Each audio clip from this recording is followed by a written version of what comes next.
Halo teman-teman semuanya, selamat datang kembali di channel ini. Jumpa lagi dengan saya Vicky Impong. Semoga kalian semua selalu dalam keadaan yang sehat. Kita akan kembali lagi membahas cuplikan video menarik tentang politikan hari ini dan apa saja yang menjadi perbincangan hangat masyarakat Indonesia. Kita akan segera membahas videonya. Dan yang pertama, Tapera dipicu PDIP dan PKS sebagai inisiator, tapi juga dikritik sendiri. Tapera muka dua PDIP dan PKS. RUU tersebut ya, sewaktu Undang-Undang Tapera ini masih menjadi RUU, yang paling ngotot untuk RUU tersebut disahkan adalah PDIP dan PKS. Dikutip dari laman resmi DPR RI, justru pemerintah yang resisten terhadap RUU ini saat itu ya, dan fraksi PDIP yang ngotot banget RUU ini segera disahkan. Ketika pemerintah resisten terhadap RUU ini, Ketua Pansus RUU yang juga berasal dari fraksi PDIP, Pak Yosef Umar Hadi bilang, "Baru kali ini saya menjadi anggota Dewan. Dalam membahas RUU, pemerintahnya tidak pede atau percaya diri ya. Ini suatu kemunduran, berarti pemerintah tidak berani ambil risiko," kata Bang Yosef. Wow. Lalu ketika undang-undang ini disahkan dan aturan pelaksananya juga sudah dibuat dalam bentuk PP ya, sebagai kewajiban pemerintah, kenapa PDIP kemudian mau muncul sebagai pahlawan kesiangan yang si paling peduli buruh? Aduh. Lucu ya, dulu PDIP dan PKS puji dan setuju Undang-Undang Tapera. Kini minta pemerintah Jokowi tarik kembali PP Tapera. Ada-ada aja ya. Itu kan lucu teman-teman ya. PDIP kritik Tapera potong gaji karyawan. Katanya untuk sehari-hari saja sulit. Loh, kok aneh? Kan yang bikin elu. Ketua Pansus RUU Tapera juga elu. Itu tadi ya dibahas tadi ya. PDI Perjuangan mengancam Oke, pengamat ancam buka kasus lain, PDIP kekanak-kanakan. Siapapun yang benci Jokowi nanti pasti akan menyanjungnya. Semua akan terbongkar penyebab Indonesia susah maju. PDIP mulai panik katanya. Aduh. Komposisi pemain di lapangan itu 60%. Ini lagi orang nasional. selalu dari PDIP. Iya, jangan Kenapa jadi semuanya kayak diisi gini ya? oleh pemain naturalisasi. Ini kalau ke DPR ini masalah politik ini. Timnas itu beda dengan partai politik yang bisa berkoalisi demi satu tujuan. Jadi jangan samakan timnas dengan partai politik, bos. Dia ngomong di depan pemain ya, bayangin. Itu bagi gue hal yang memalukan yang dilakukan oleh anggota DPR. Gue sangat amat menolak keras statement itu. Itu menunjukkan bahwa kalian petugas partai Banteng tidak ingin agar timnas saja merasakan lapangan hijau, tapi kalian petugas Banteng mata hijau juga ingin merasakan rumput hijau. Jadi Mata tanpa hijau. disadari, kalian telah menunjukkan bahwa kalian petugas Banteng adalah mafia bola yang sesungguhnya. Putra Nababa, so asik banget. So asik Ngopi dulu guys. So asik banget ya. Sudah terbongkar semua tentang Bapak Jokowi, tentang Bapak Prabowo ya. Bahwasanya Bapak Jokowi itu ternyata separuh dari gaji dia itu diberikan kepada masyarakat. Hampir sama dengan Bapak Prabowo, dia itu diam-diam langsung just jadi ya, tanpa kadang-kadang harus pakai dana yang ini karena Pak Prabowo kan udah kaya tuh. Jadi dia diam-diam aja pakai duit pribadi dia untuk masyarakat. Beda lagi sama yang suka menghina satu ini ya. Dia itu punya Siapa banyak tuh? hutang ya, udah disindir-sindir sama yang punya hutang tuh, tapi dia nggak peka-peka buat berhutang. Udahlah musuh dia punya hutang sama dia. Aduh. Udah punya hutang ya, udah mengfitnah yang dia punya hutang sama orang itu ya, udah menjelekkan ya, aduh. Atau diri Ini sih itu. deh, utang. Emang bener ya, katanya berbahaya sekali nih orang ini. Dan pada akhirnya dia batal untuk membayar.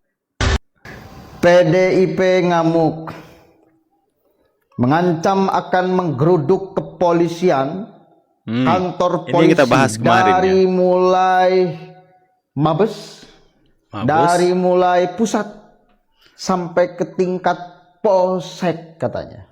Kalau tidak memberhentikan pemeriksaan atau kasus Global Sekjen hukum. PDIP, Bapak Hasto Kristianto. Karena Pak Hasto itu adalah sekjen, maka Pak Hasto adalah wajah partai politik. Maka bila ada orang yang mencoba untuk mengganggu wajah partai politik, maka kita, kader-kader PDIP, siap menggeruduk kantor-kantor polisi dari mulai tingkat pusat sampai Kapolsek. Mengancam ya, aduh. Siap, salam hormat. Kita coba dulu baca beritanya ya. Kita tahu sama-sama kemarin Bapak Hasto itu dipanggil oleh aparat kepolisian akibat dugaan fitnah. Masih dalam kategori dugaan, apalagi mau juga diperiksa urusan Harun Masiku. Pokoknya banyak. Dan katanya KPK sudah melarang Pak Hasto keluar negeri ya. Menguliti Bapak Hasto Kristianto. Makanya Pak Hasto mestinya bila kader PDIP juga merasa wajah partai politik itu adalah ketua umum partai politik dan sekjen partai politik, maka kemarin Pak Hasto mestinya harus bijak melihat menanggapi GP Ansor yang akan menjaga Pak Jokowi beserta keluarganya. Karena posisinya Pak Jokowi adalah simbol negara, wajah negara kita. Maka wajah ini mesti kita jaga nih. Wajah negara kita ini mesti kita jaga. Jangan sampai dihinakan, dicaci maki, direndahkan, difitnah dan lain sebagainya. GP Ansor akan menjaga, akan mengawal Pak Jokowi karena wajah negara. Itu.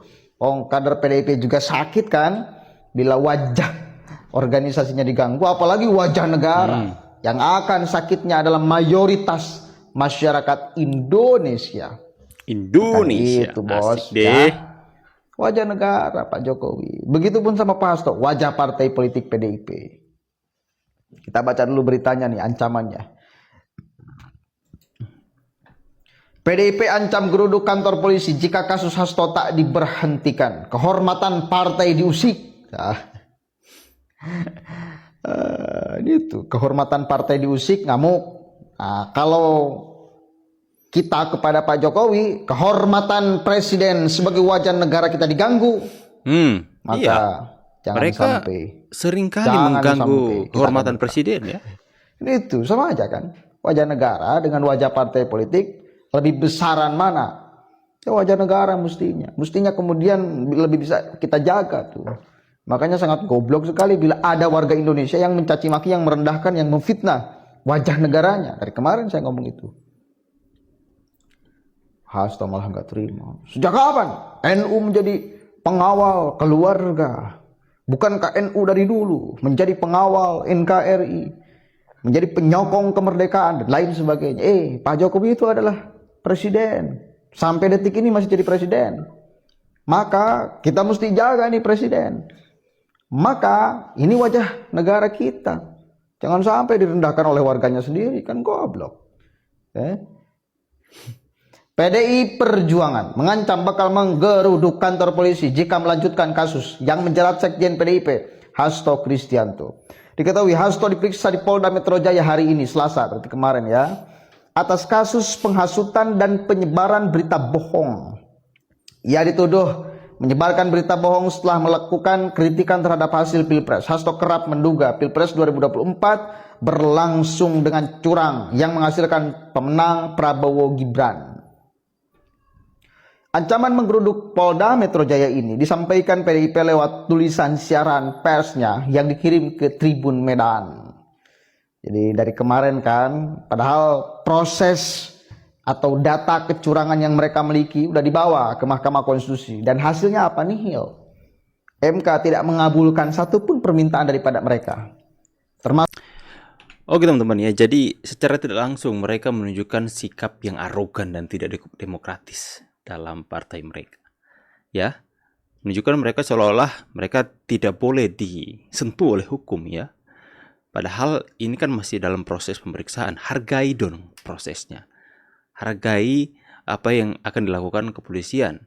Tidak mungkin Pak Polisi memeriksa jika tidak ada pelapor. Makanya jangan menyebarkan berita bohong dong, supaya Anda tidak diperiksa. Kalau tidak mau diperiksa, jangan seperti itulah ya.